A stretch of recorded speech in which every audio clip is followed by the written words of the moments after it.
Good afternoon. The Social Justice and Mission team is really pleased to introduce Marcia Gilliland, who is from the Central Pacific Conference's Palestine-Israel Network, and that is a subgroup under our conference.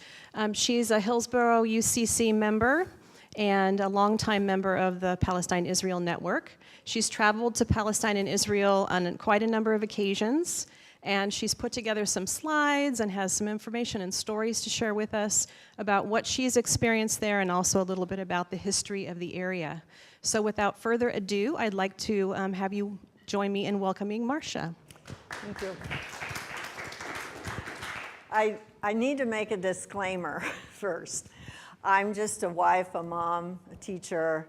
I'm not a politician, anthropologist, any of those professions, so I am not an expert. I'm just here to kind of tell you what I have seen and experienced. I'm dividing my little information into three parts: a little bit of history, my experiences, and then what the UCC is doing nationally and with our conference. After October 6th, with Hamas's invasion into Israel, things have changed drastically in the Mideast. A little bit about the history. The Jews and Arabs in that area coexisted peacefully for many years, hundreds of years. The Ottoman Empire, which was Turkey, ruled the area for about 400 years. And then with World War I, Britain defeated the Ottomans and took over Israel and a lot of the Mideast, where Jordan is now, where Iran is now. And at that time, there was a movement called the Zionist movement. Now, you've probably heard that word. Zionist does not mean Jewish. Zionist means searching for a homeland. There was a group in Europe who decided to start a Jewish nation, and they hunted all over the world. And if you can believe it, they saw a place in Alabama, they considered, and a place in Brazil. Well, they ended up in Palestine. There were a lot of Jewish people moving there because of the anti-Semitism and the harsh conditions they had to endure in Europe, Eastern Europe particularly. There were pogroms and ghettos where they were forced to live. They went to Palestine and acquired land. They tried to buy land, but sometimes the people who lived there weren't interested in selling, so they settled on the land anyway. With the Nazis, the rise came with the rise in power. There are a lot more immigrants into Palestine. And then after World War II, the United Nations, in its infinite wisdom, with the United States and Britain, divided up the area.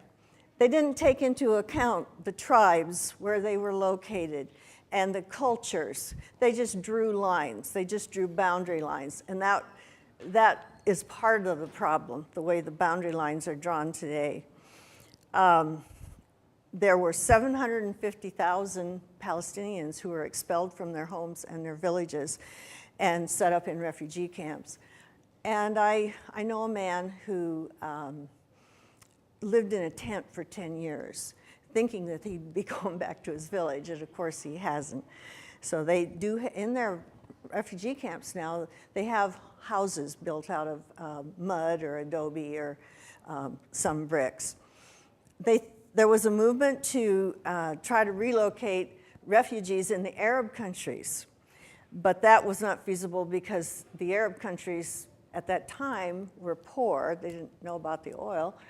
And the fact is, on the pecking order, the Palestinians are kind of on the bottom in the Arab world. In 1967, that was the Six-Day War. Probably a lot of us remember that. I had a friend in college. Her name was Radia Sharush. She was a Palestinian Christian from Nazareth. And when I came back to college my sophomore year, and I saw Radia, and I said, Radia, your country won the war. At that time, I was thinking, oh, little tiny Israel against all these big Arab countries. And she said, no, we didn't win anything. She said, you don't understand. And she didn't really go into all the details, but I could tell that something wasn't right, even though she was a Israeli citizen. After the Six-Day War, oh, I'll skip that. They redrew boundaries again, and now we had the West Bank and Gaza. Now this is a picture of, I'll make sure it's up there, yes. These are dear friends of mine. On the right is Nicola, and his wife, Lorette, is in the middle, and then that's her cousin. I always stay with these people when I'm there, and I am actually related to them by marriage. My niece married a Palestinian from the area. We figured out we were related. The first time I went, I was expecting them to come pick me up at the airport, but they couldn't. They could not come and pick me up. They had to pay somebody to come and pick me up because they didn't have permission to use the roads. They did not have the right license plate. They are not allowed, Palestinians are not allowed to use the airport in Tel Aviv. They have to go to Jordan if they want to leave the country. That was the first thing. I thought, well, they had to pay somebody to come and get me? But I didn't understand. So I did get to their house, and the Palestinians are very welcoming. And then I want to show you a little bit about what was going on at the time. This is, the map on the left is the way it was in 1947 at the end of the war when they started dividing it up. The dark area is Palestine. Then after the United Nations, Britain and the United States got involved, the second map is how it was divided.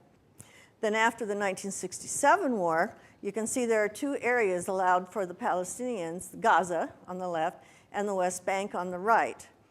And today, you can see how the West Bank looks like Swiss cheese because there are settlements on the West Bank land, which is owned by the Palestinians. And they have a lot of checkpoints between these. So if you want to go visit your family in another village and there's a checkpoint, it might take you all day to get through the checkpoint, or they might not have it open that day. You just don't know. So this is how things have shrunk. The West Bank refers to the West Bank of the Jordan River. The Jordan River, you can see on the right. At the top, it looks like a little lake. It's not a little lake, it's a big lake, Sea of Galilee. And then it comes down and feeds into the Dead Sea. This river used to be a very vibrant river and wide and big. And now you can walk across it, and it's not very clean because it's been taken out, water's been taken out for farming, sewage has been put into it. And the second time I was there, I went down to the place where they let you go and people get baptized in the Jordan.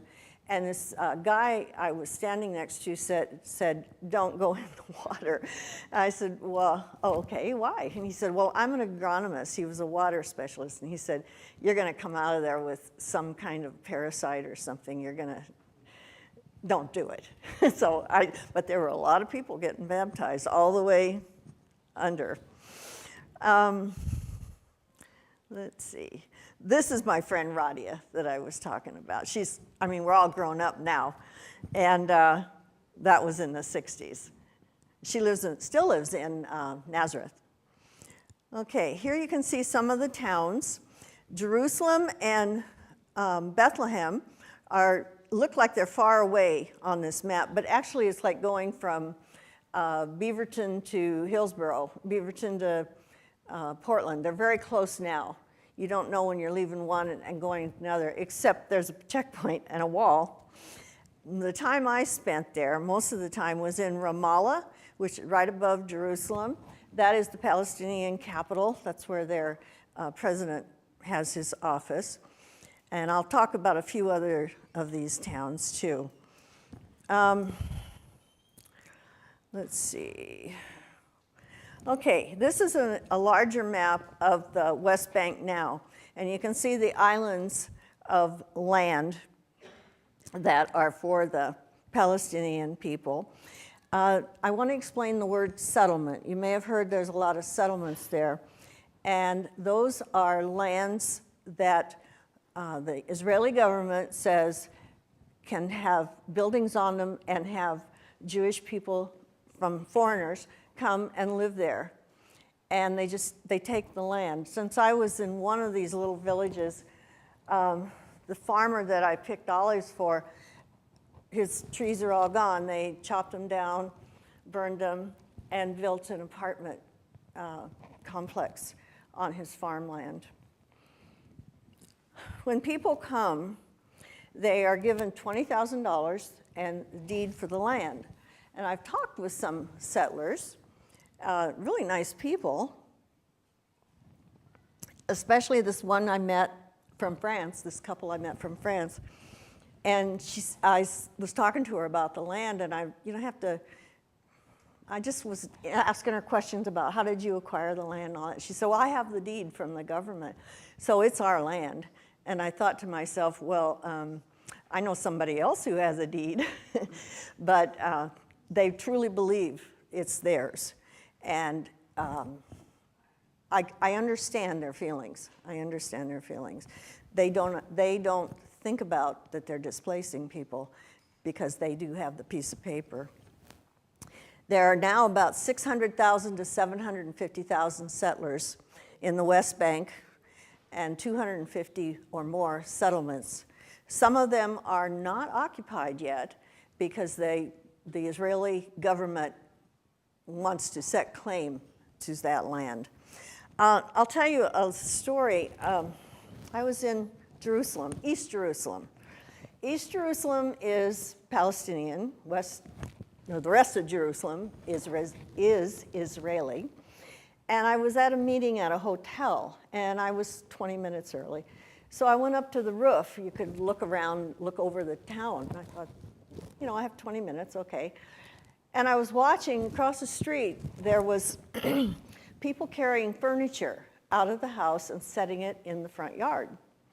And there was a grandma type person sitting in a chair out there. She had the most stoic look on her face. She did not smile, she didn't cry, she didn't do anything. She just sat there. And when they got all the furniture out, there were soldiers also helping.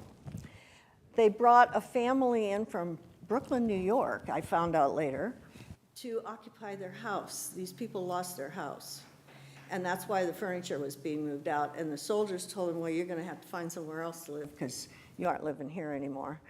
And the people from New York, the family from New York, didn't even look at them when they walked in. They just went up the sidewalk, or it's not sidewalk, it's gravel, and went into the house, and that was their house. There's a family I know in East Jerusalem. Their son is studying here in the United States. He's a really good writer. Yes? Can you just be careful with your arms? You're kind of hitting the lavender. Oh, I can't take it off. Okay, I'll be careful with my hands. I'll try not to be so gesticulating. Pardon? Just when you're putting your arms like this. Okay. The son was helped by a woman named Lauren McGrail. You may have heard of Lauren McGrail. She's a UCC pastor, and she spent time working in the YWCA in East Jerusalem. And Lauren and I are friends, and so I met this kid. His name is Mohammed, and I met his family. They live in a shed on the back of a house premises. The house was theirs, and then it got taken over, but they feel lucky because they get to live in the shed in the back. The people said, you can stay and live in the shed. They can't put in any electricity or any updates or the shed will be torn down. So Mohammed's family lives effectively in a tool shed. He's doing great though, by the way. Okay, here's some pictures around a wall that surrounds West Bank, and there's guard towers. And they have the bottom left one, there's towers where they can listen in on conversations. They have equipment for that. And I hate to say it, but a lot of that equipment's made by American companies. I won't name them, but you can guess. Here's a picture of the wall. Sometimes you can see the guys with the rifles, they shoot down, they shoot above people's heads just to intimidate them and yell things. And it is intimidating. I was intimidated. This is a picture of a settlement. These are all really nice apartments. I went into a settlement and I thought, oh, I'm in Lake Oswego. They had fountains, beautiful green grass, swimming pools, trees. It looked like a suburb of Portland, a nice suburb of Portland. And they get the water. They get water every day. The Palestinians get water a couple times a week. This is another picture of another settlement. See it tick over the land? This is a guy who used to graze his sheep on this hillside. His land, it was his land. This is a Bedouin camp. The Bedouins live in the south of Israel, around the Negev desert. And when David Ben-Gurion, you may have heard of him, he was one of the founding fathers of Israel, decided to set up their government, they said, oh, don't even worry about the south, because it's desert, nobody wants to live there. There's just Bedouins down there, don't worry about it. Well, what's happened is they decided to set factories up in the south. And so the Bedouins are forced to not be the wanderers that they were. And this is a temporary camp, but I think they live there for a couple years. As long as they can use the land to graze, when they get kicked off, they go somewhere else. This is a camp of a Bedouin family. It's just a family. It's not a whole group. There's a father, and he has 2 wives. And the younger wife, I became good friends with. They each have daughters, and the daughters are like sisters rather than cousins. But this is where they live. They had been told they could not graze their goats on the land anymore. So now they have to buy food for their goats. And let me tell you, those goats were really malnourished.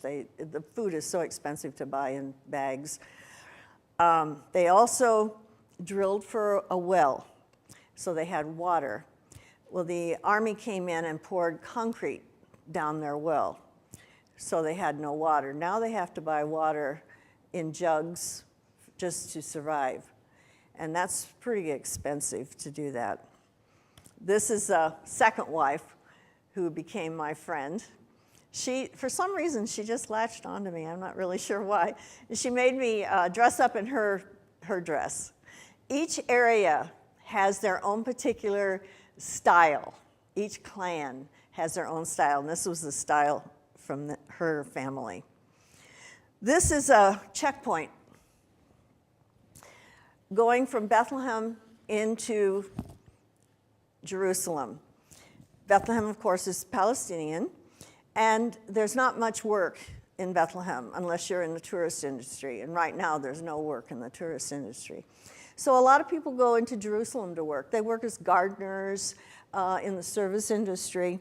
They have to have a work permit to get through.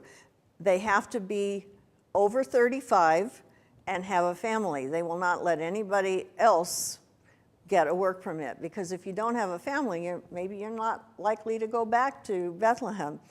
And so that's the rule. So all these guys were like middle-aged or older. They line up around 4 in the morning because there are so many people who want to go into Jerusalem. You can see the line. And they're climbing up on the railings to try to get ahead. There are thousands of people there for one line. I was a foreigner, so I had a different line. I still had to wait, but it was certainly not what they had. You can see them climbing. There was one guy that I noticed. He came out after he was approved. He came out and he was right in front of me. And as we walked through, the security guy was standing there, and he looked at the guy and he goes like that. He said, no work today. So the guy had to go back home. He wasn't able to work. And that was just a choice the security guard made, but it affected this man quite a bit. He didn't argue or anything. He just put his head down and walked off. There's a line for people who need doctor's appointments, but there have been people who have died in that line and women who have given birth. And they decide to let them through when they feel like it. And when I was in the inside part of that, it was like a Disneyland thing where you wait in line, you know, go back and forth. And there were soldiers up on the catwalk, and they were making noises like cows. They were mooing just to harass people. I felt kind of embarrassed for them, actually. This is a city of Hebron. You may have heard of Hebron. It's one of the oldest cities in the world, continuous existing cities. This used to be a thriving street with shops. There's glass blowers, tile makers, very artistic community. Well, you can see what's happened here. It's not usable anymore, this street anyway. What happened was a group of people came, tourists, so they were tourists, to stay in a hotel in Hebron. And the hotels were on the second floor above the shops. But when it came time for them to leave, they didn't leave. And they didn't pay their bill. They just stayed. And there was nothing the people could do to get them out of there because the soldiers' sole command is to protect the settlers. So if a settler attacks a Palestinian, they have to protect the settler, even if the settler's beaten the guy to a pulp. They can't do anything to interfere. But if the Palestinian is winning, they arrest him. So these people stayed, and more people came, and then they started making people leave their homes. There was one family that they welded the door shut while they were in their house, and their relatives had to put a hole in the back wall so that people could get out. They didn't care that they were in there, because they were saying, "We're not going to leave our home." Well, okay, well, you don't have to leave your home. You can die there. This is a screen they put up. This is a guard tower and a screen because the people living on the second floors would throw garbage down into the street, which is where their market was. And so they put these screens up. You can see there's stuff been thrown down on it. This one, to protect the clothing, they have used tarps. Now, unfortunately, they're throwing things more than just garbage. They're throwing human waste. So what tourists want to go down that street if that's happening? So a lot of these people have lost their livelihoods. And this is in Hebron. Also, the bottom picture, I almost got in trouble for taking that picture. I was in a car, and they weren't very happy with that. But they mostly just sit around and harass people. Even I got harassed saying, what are you Americans doing here? And I thought, wait a minute, America is an ally. Well, they didn't care. They just thought because I was in Hebron, that I was against them. I said, I'm a tourist. They didn't care. This is a sign you see going from the West Bank, going from Israel into the West Bank. You see these signs. The first two you probably can't read. They're Hebrew and Arabic. The third one, this road leads to an Area A, which means it's governed by the Palestinians. Under the Palestinian Authority, the entrance for Israeli citizens is forbidden, dangerous to your lives, and is against the Israeli law. In other words, there's a danger you could be killed. This sign was really ironic because when I looked up the street, 20 feet up, there was a Palestinian car garage where they repair cars. And guess who all their customers were? They were all Israelis. They were all Orthodox Jews there having their cars worked on. And everybody was affable and all that. But they go there because, of course, it's cheaper. They didn't look afraid for their lives to me. I have friends, Jewish friends, in Tel Aviv, north of Tel Aviv. And I said to her, why don't you go with me to Bethlehem? She'd never been to the West Bank. And she said, oh, no, I'll be killed. And I said, well, who would kill you? And she said, oh, the Palestinians. And I said, you're as white as I am. They would not know who you are, that you're Jewish. And her family originated in Russia. And she said, no, I can't, because I know I will be killed. Well, they're scared. They've made the Palestinians out like monsters. So she didn't go with me. Her daughter is an assistant district attorney and works in Tel Aviv. And I was good friends with the family. I went to a basketball game where my friend's grandson was playing, junior high game. And I was talking to the daughter, and I told her the story that I told you about seeing the family moved out. And she said, oh, that's not possible. That couldn't have been East Jerusalem. I said, yeah, it was. She said, are you sure it wasn't Jerusalem? I said, I know where I was. It was East Jerusalem. She looked at me and she said, well, I know that's not true because it's against the law. And I said, do you think I'm lying to you? She said, no, you're not lying to me. I know you're not lying to me because I know you. But it couldn't have happened. It didn't happen. And I thought, well, there's a dichotomy.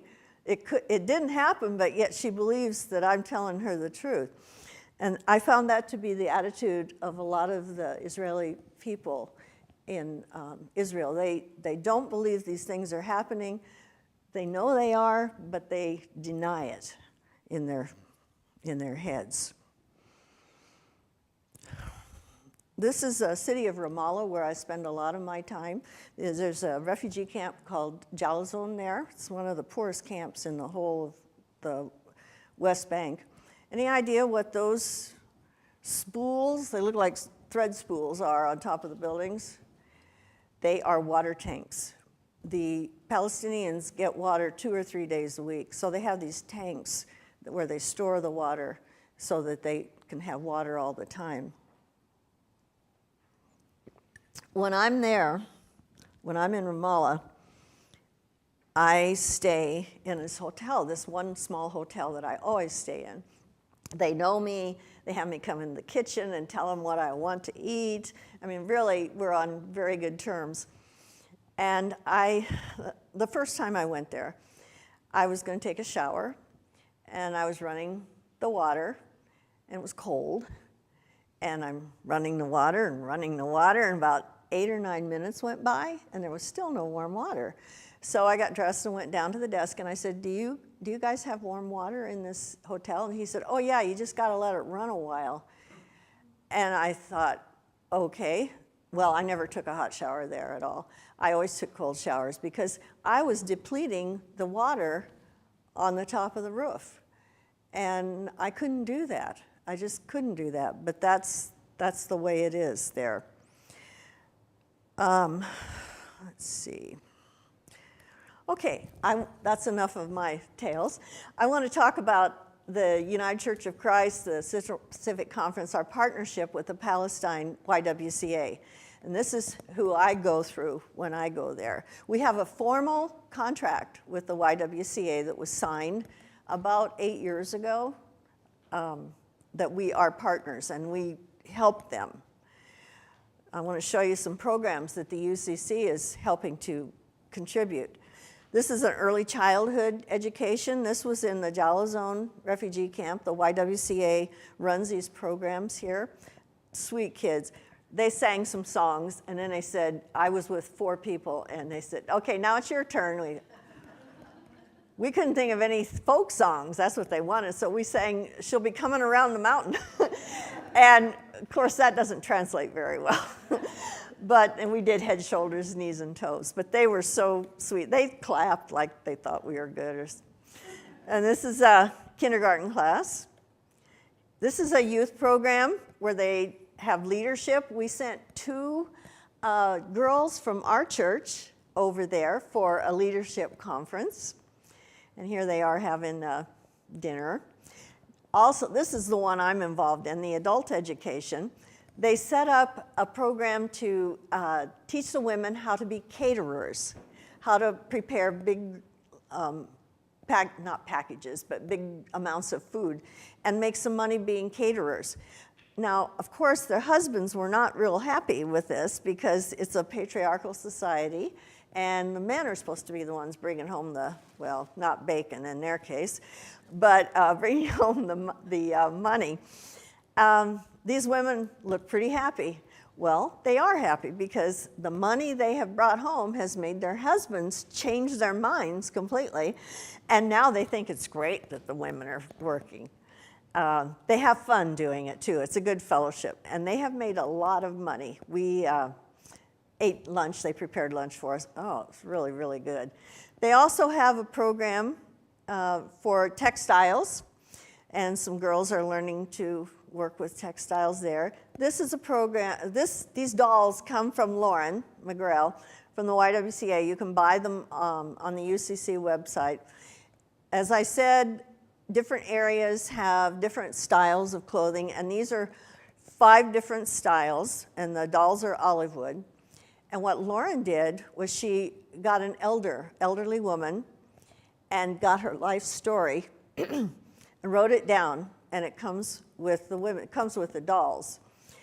The money goes to these women for support.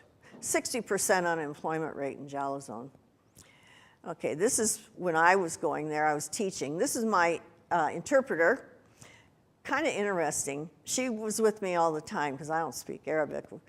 And the driver, they gave me a driver, really nice guy. His name was Joseph. Well, Joseph's son was promised to her in marriage. They were supposed to get married, arranged. She said, no, I want an education. And against her parents' wishes and that, she did not marry him. So things were a little quiet in the car between the two of them. But she was wonderful. I loved her dearly. Okay, this is my guidelines I set up for the sewing class, because the Y said, you got to have rules. These are my rules. Accuracy, take your time, be proud, share the time with friends, and have fun.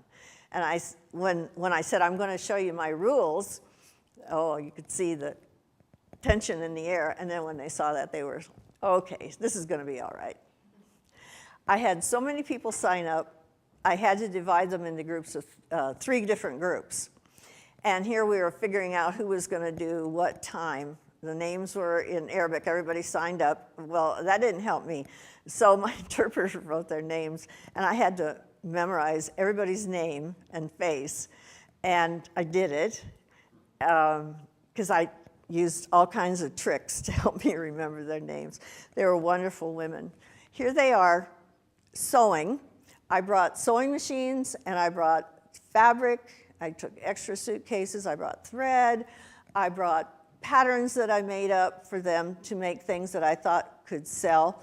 One example is I made a quillo pattern. I don't know if you know what a quillo is. It's a small quilt, and you fold it in thirds and fold it up, and at the end there's like an envelope, and you push the quilt into it, and it makes a pillow.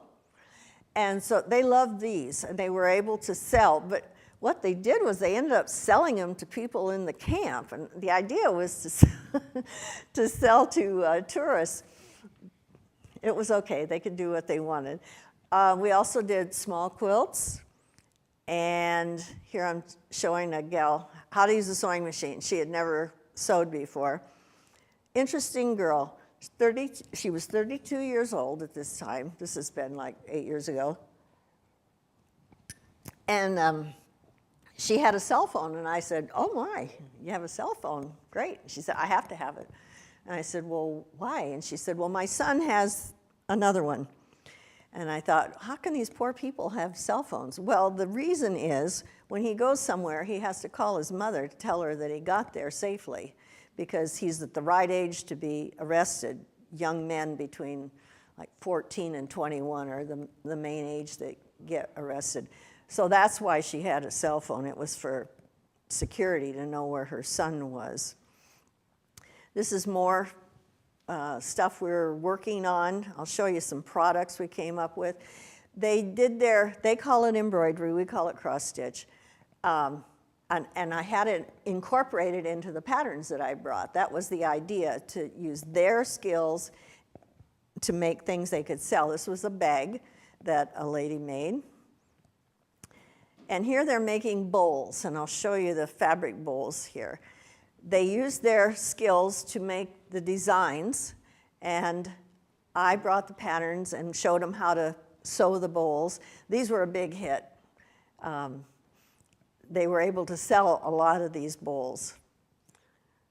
And now olive picking is another thing we have a partnership with. This is olive picking last year when I went. There was a group of kids from Jerusalem. They were a Jewish youth group who came to help pick. And we had the best time with them. They taught us songs, and we just had a great time. How you pick olives, sometimes they shake the trees, but mostly they pull the olives down onto these tarps, and then they scoop them up and put them in bags and take them to the olive oil press. After I left there, 2 days after, these trees were all chopped down. So this farmer doesn't have an olive orchard anymore. Now I want to talk a little bit about Gaza. Gaza is small. It's, let's see, get the stuff here. Find myself. Okay, it's 25 miles long, and it's between 3.7 and 7 miles wide. It's pretty small, but there's 2.3 million people who live there. So it's pretty crowded. 60% of the people who live there are food insecure. That definition means they don't know where their next meal's coming from. 45% unemployment. There are 8 refugee camps in this small area. It was mixed Israeli and Palestinian until 1967, when Israel withdrew all of the Israeli citizens and just made it be Palestinian, and then they set up a blockade. And so there's fences all around there. You can't go from one part to the other. And then they have an agreement with Egypt. Egypt is on the lower left there. That's the border with Egypt. Israel has an agreement with Egypt that they will not allow Palestinians to come into Egypt from that area. Okay, recent history. Okay, what happened in Gaza? Well, from 1948 to 67, the military ruled, the IDF, Israeli Defensive Force. In 1967, or excuse me, I'm back, I got ahead of myself. From 48 to 67, it was Egypt that ruled it. Then after the war, after Egypt got defeated, Israel took over. In 1987, there was an incident that contributed to the creation of Hamas. Hamas actually started in Egypt. It was the Muslim Brotherhood. And what happened was, this incident, there was a supply truck coming in, and Israeli soldiers attacked it and killed everybody and took all the food and didn't let them through. And that's when people in the Muslim Brotherhood decided enough is enough. We are in a prison. We have a weak government here. Every time a Palestinian became the president of the Palestinians, they would either, if they were pushing for Palestinian rights, they would either be shot or disappear. Yasser Arafat was one of those people, and he was poisoned. So that's where Hamas got started. They promised the people, we will fight for you. The Palestinian Authority is doing nothing for you because they have puppets in there, which is true. They have a puppet government. And we will fight for your rights. Well, that's where they got their power. In 1993, you remember, maybe you don't remember, I remember the Palestinian Authority with Yasser Arafat and Menachem Begin were at Camp David with Bill Clinton, and they signed an agreement called the Oslo Accords. Oslo because that's where it was originally started. The agreement, Yasser Arafat said, doesn't really help us, but at least we won't be massacred. And then last fall, the Hamas incursion happened, and then the Israeli invasion. Now, how is our country involved? Last year, we gave $3.8 billion in defense aid. There's no humanitarian aid, it's all defense. That came from a 2017 agreement of $38 billion, which would be divided over the 10 years. And we also gave them $10 billion for missile defense systems. And just recently, we sent them more money. We sent them a bunch of missiles, which were, of course, made in the United States. And this is like in the past few weeks. You're talking about sent to the Israeli government? Yeah. What has our Central Pacific Conference done? Okay, that's the national. Here's Central Pacific Conference. The last annual meeting, they passed an anti-apartheid resolution. Apartheid meaning separate. In South Africa, they had the apartheid government, and it was thrown out, and now it's democratic. I've heard that it's not as democratic as we'd like. But the Bishop Desmond Tutu from South Africa has said that the apartheid in the West Bank is worse than anything they had in South Africa. And so they are supporting the Palestinians. There's lots of countries, Sweden, Norway, England, people in parts of the US. A lot of countries are supporting this anti-apartheid resolution. Well, our church passed it. The PIN group that I'm a member of, Palestine Israel Network, wrote this resolution saying that we would not support any country that practiced apartheid. The main points of the resolution are, we're saying that Israel is functioning as an apartheid state, and the apartheid state definition we get from the UN. And then we listed reasons why we say that and abuses. Everybody voted yes at the conference. That doesn't happen a lot, where you get a unanimous vote by all the delegates from the Central Pacific Conference. Then we asked the delegates, it's one thing to pass it, but what do you do then? Well, we asked them to take the resolution back to their churches to vote to pledge to be an anti-apartheid church, saying to the rest of the world, we do not support anybody who practices apartheid. And then we also made a call to action to learn more about it and to contact our representatives. We have had mixed luck with that. Jeff Merkley has actually kind of come down off the fence a little bit. The other representatives, and Ron Wyden will never, if you go to his website, he doesn't even mention Israel in his website. This is a quote that I found written on the wall, and it really struck home with me. It says, "A country is not only what it does, it is also what it tolerates." And that was in 1933, this Kurt Chukalski said this.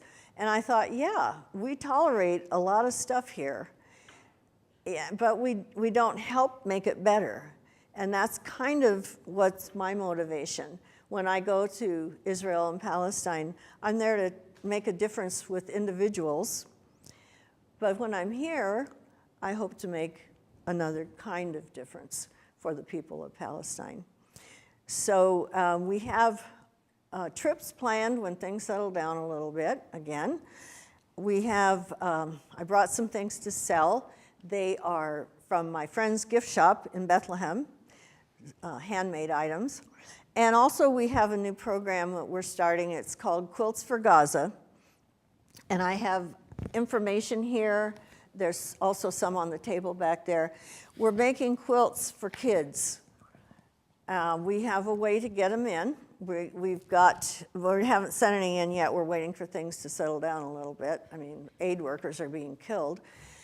So when things settle down a little bit, we're going to take these in and give them to the children, these quilts. We have, well, 3 of us made 60 quilts to take to Arizona to children on the border who were separated from their parents. And these are going to be the same type of thing, small, but and if you're interested, you take a paper and you can see the information on it. Any questions? I couldn't tell you everything. We'd be here all day. Yes? It almost sounds hopeless. No, it's not hopeless. I hope I didn't make... Because of the Israeli attitude toward the Palestinians, Yeah. and that's behind all this thing. Speaking to a mic, Monica. Okay. I'll wait for... You can repeat your question so they can hear.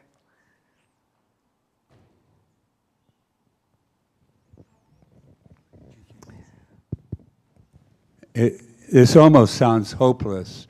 I was saying, particularly because of this deep-seated Palestinian attitude and fear and kind of Israeli fear of the Palestinians, and they sounds like they make them almost inhuman. So I'm thinking, what could change that?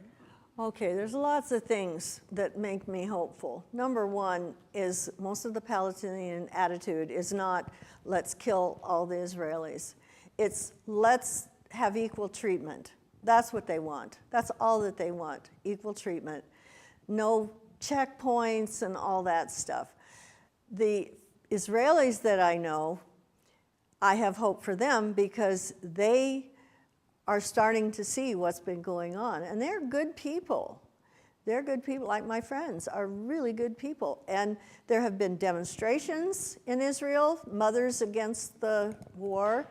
Lots of Israeli people are against the policies that the Netanyahu government is using. I do have a lot of hope.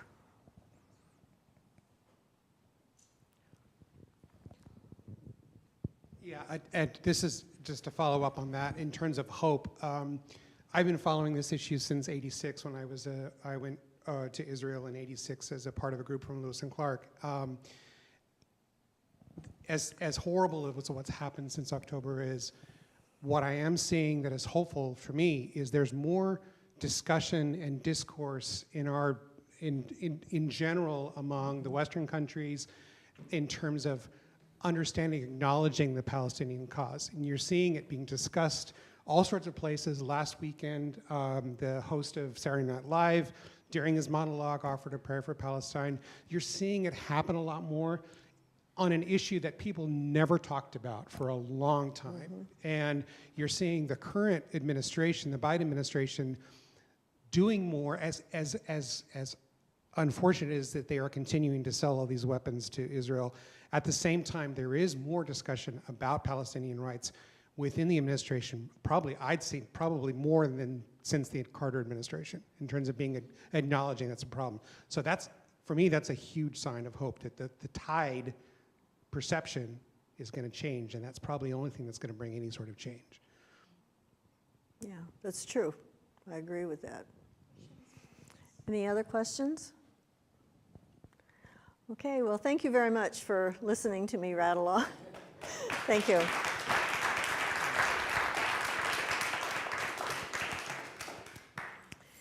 There's stuff to sell? Yes, it's back there, and my husband should be back there, and if you want to pick up any information on Quilts for Gaza. Yeah, those are some.